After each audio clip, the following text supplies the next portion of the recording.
सुधा समाधान।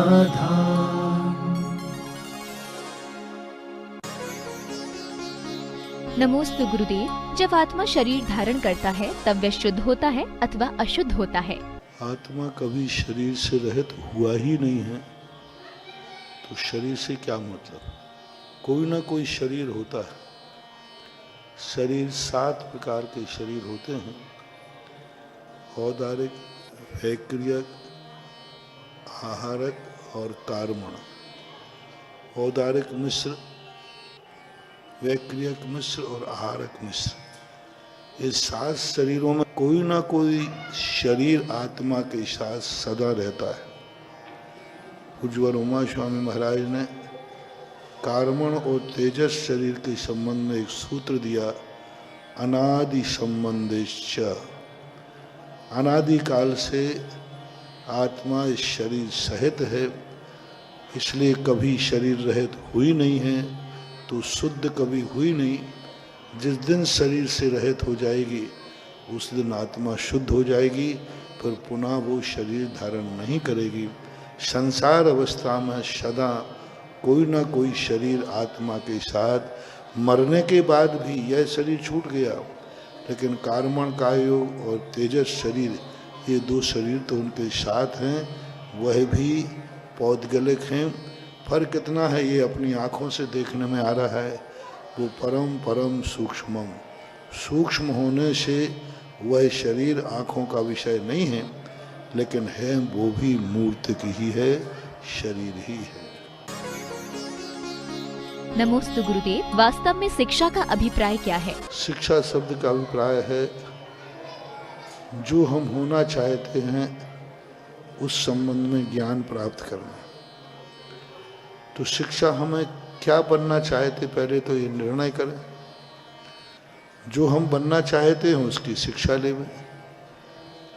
अब जीवन के उत्थान के संबंध में शिक्षा तो कला 72 पुरुष की, जा में 2 सरदार, एक जीव की जीविका, दूसरा जीव उद्धार। इसलिए 2 ही कलाएं सबसे बड़ी शिक्षा हैं। एक आजीविका चल जाए और जीवन का उद्धार भी हो जाए, ये 2 शिक्षाएं ही महत्वपूर्ण हैं। बाकी शिक्षाएं जीवन की समस्या का समाधान है। नमोस्तु गुरुदेव। जीवन में ऐसा क्या करें कि हमारे अपने शत्रु ना होकर हमारे अपने हो जाएं? देखो, सबसे बड़ी चीज है, दुनिया को अपना बनाने के लिए तुम दुनिया का बनो। दुनिया को अपना बनाने के लिए तुम्हारा प्रयास है, यह तुम्हारा प्रयास सफल नहीं होगा। सामने वाले को अपना बनाने की अपेक्षा तुम सामने वाले के अपने बन जाओ ना। तुम उसकी तरफ, उसकी में मिल जाओ ना। उसको क्यों मिलाना चाहते हो? वो तुम्हारे विचारों से मिलाने में क्लेश है, तुम उसके विचारों में मिल जाओ। और यदि विचार तुम्हें पसंद नहीं है तो फिर तुम्हारे लिए उससे मिलाने को, नहीं मिलने का सवाल ही नहीं उठता। हर व्यक्ति चाहता है कि मेरे अनुसार सब कुछ हो। अब तो ये भी होने लगा है कि भगवान भी मेरे अनुसार ही अपने चमत्कार दिखाएं। गुरु महाराज भी प्रवचन मेरे अनुसार दें, जो मैं चाहता हूँ। आपके मन की बात का समर्थन जिस दिन प्रवचन में हो जाता है ना, तो आपके बल्ले बल्ले हो जाते हैं। देखा, महाराज ने आज वही कह दिया जो मैं कहता है। घर में भी कहो तो देखो, मैं कितने बार कहा था ना, महाराज ने भी वही कहा ना, उस दिन आपको इतना आनंद आएगा।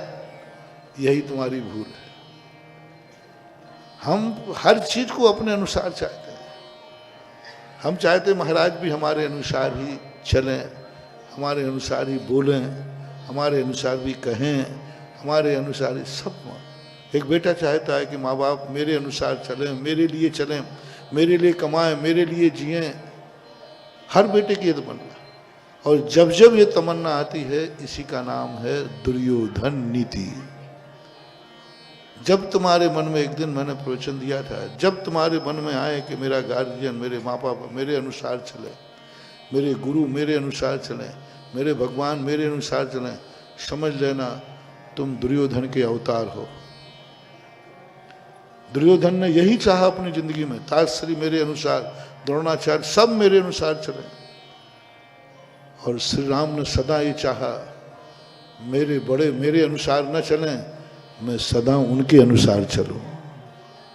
पिता मेरे अनुसार नहीं चले, मैं पिता के अनुसार चलूं। माँ मेरे अनुसार नहीं चले, मैं माँ के अनुसार चलूं।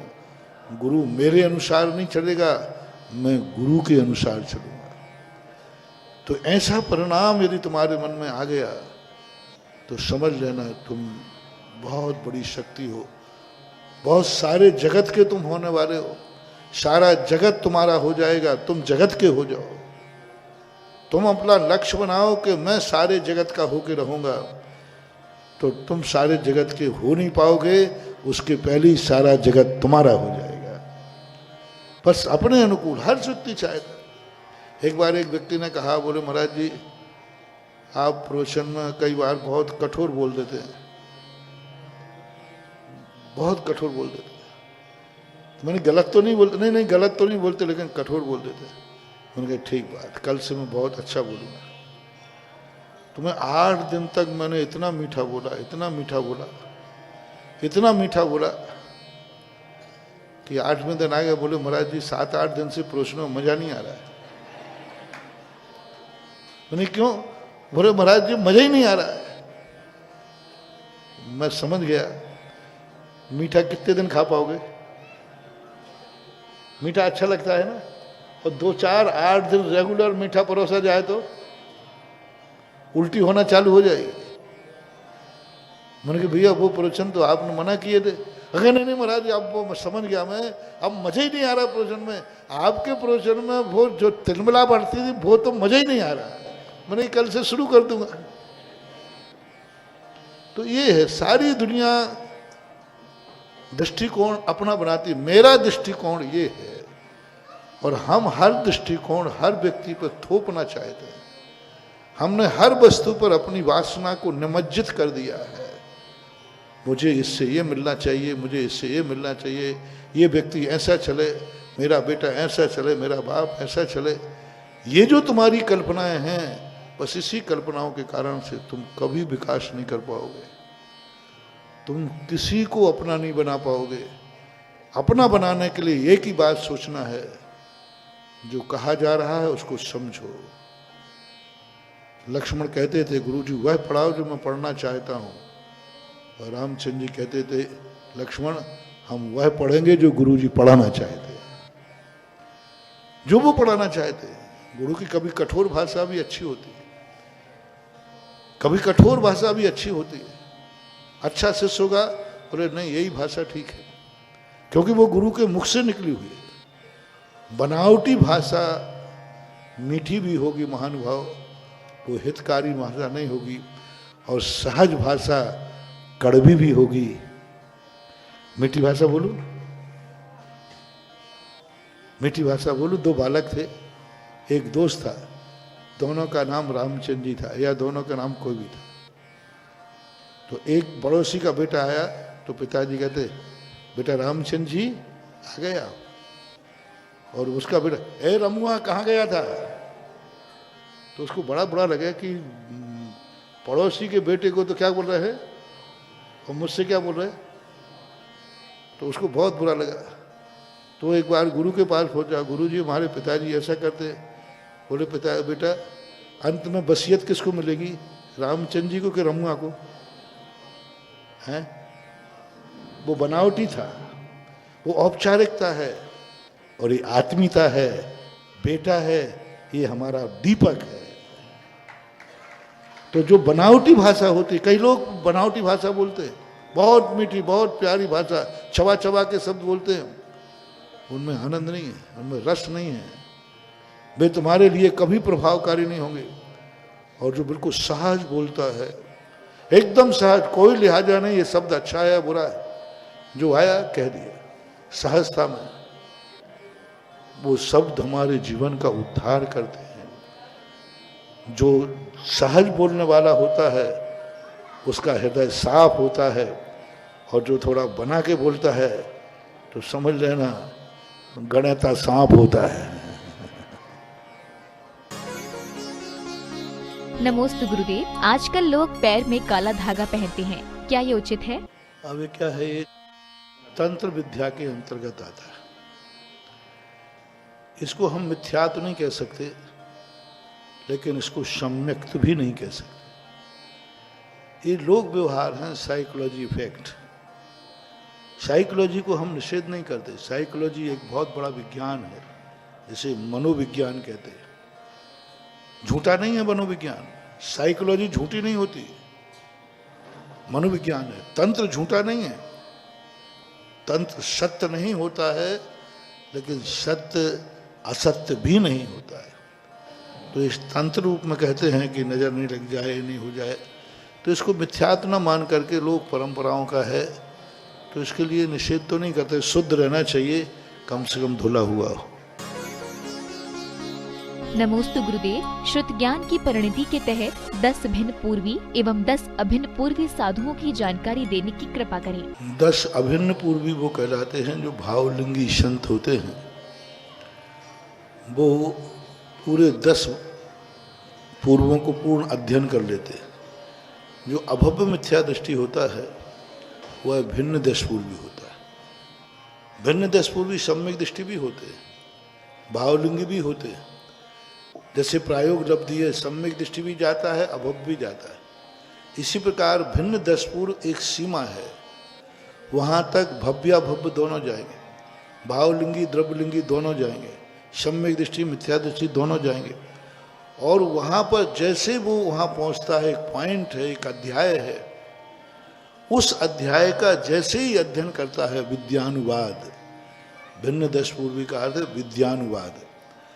और जैसे वो विद्यानुवाद को 75% पढ़ता है, तैसे ही पढ़ने के बाद उसके बाद 1200 देवता विद्याएं उसके चरणों में आके खड़ी हो जाती है।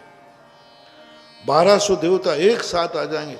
जैसे वो पाठ पढ़ा, उस पाठ को पढ़ते ही उनके सामने आके जो मिथ्या दृष्टि होगा वो खुश होगा कि मेरे ज्ञान से, मेरी तपस्या से इतने देव देवता मेरे सामने आ गए, और वो उनको आर्डर दे देगा, स्वीकार कर लेगा। उन्होंने कहेगा बहुत अच्छा है, हमने ज्ञान प्राप्त किया, आप आए तो बोले आज्ञा करो। बोले जब जब मैं जो आज्ञा दूँ वो आज्ञा को पूरी करना। तो उन 1200 को अपना दास बना लेता है, स्वीकार कर लेता है। उसी समय देवता उसको मिथ्या दृष्टि घोषित कर देते हैं। और दूसरे महाराज जो भावलिंगी संत होते हैं, उनके सामने भी 1200 विद्याएं पहुंचती हैं और कहते साहब आपके ज्ञान तपस्या से मैं प्रभावित हूँ, आपकी सेवा करना चाहता हूँ, आप मुझे काम बताइए। तो वो महाराज उनकी तरफ देखते भी नहीं, बोलते भी नहीं हैं। और बोलते हैं तो कहने भाई जो काम तुम कर सकते हो वो तो मैंने अनंतों बार कर चुका हूँ, मेरा तो एक ही काम है, यदि कर सको तो कर दो।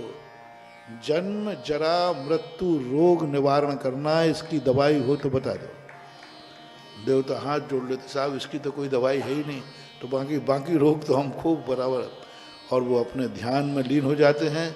उसी समय 1200 विद्याएं उनकी पूजा करते हैं, और जो उसी समय सुत देवता जयवंत हो और उनको सम्यक दृष्टि भावलिंगी संत घोषित करते हैं।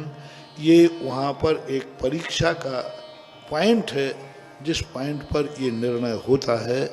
ऐसा नमोस्तु गुरुदेव। ऐसा कथन है कोई भी व्यक्ति परिपूर्ण या सर्वश्रेष्ठ नहीं हो सकता, तो क्या ये कथन वर्तमान में आचार्य श्री के लिए कहा जाएगा? श्रेष्ठ होना और पूर्ण होने में अंतर है। यदि सबके नंबर क्लास में 32 नंबर आए तो क्लास टॉपर कौन कहलाएगा? एक के 33 नंबर है तो क्लास टॉपर कौन कहलाएगा? 33 वाला कहलाएगा।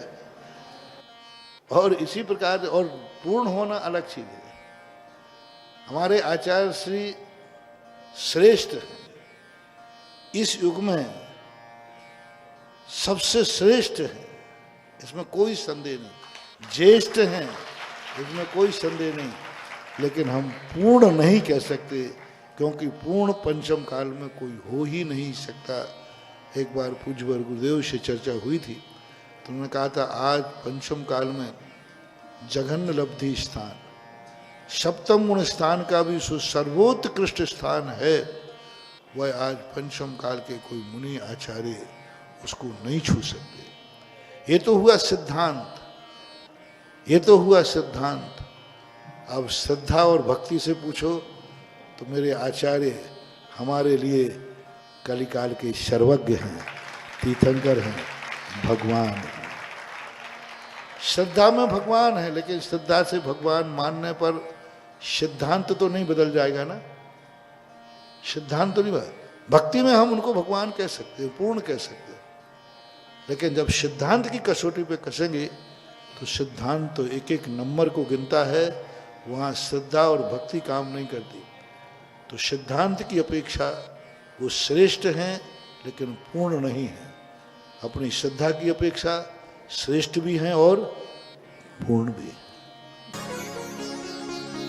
नमोस्तु गुरुदेव। हिंसा के विषय में 2 कथन मिलते हैं, अहिंसा परमो धर्म एवं धर्म हिंसा तदेव च। अतः दोनों कथन को विस्तार से समझाने की कृपा करें। वो हिंसा नाम क्यों देते हो उसको? क्योंकि वहां हिंसा का भाव ही नहीं है। धर्म के नाम पर हिंसा हो, हिंसा यदि आपका भाव है तो हिंसा तो हिंसा ही मानी जाएगी, चाहे धर्म के नाम पर करो चाहे किसी के नाम से करो। हिंसा तो हिंसा ही है।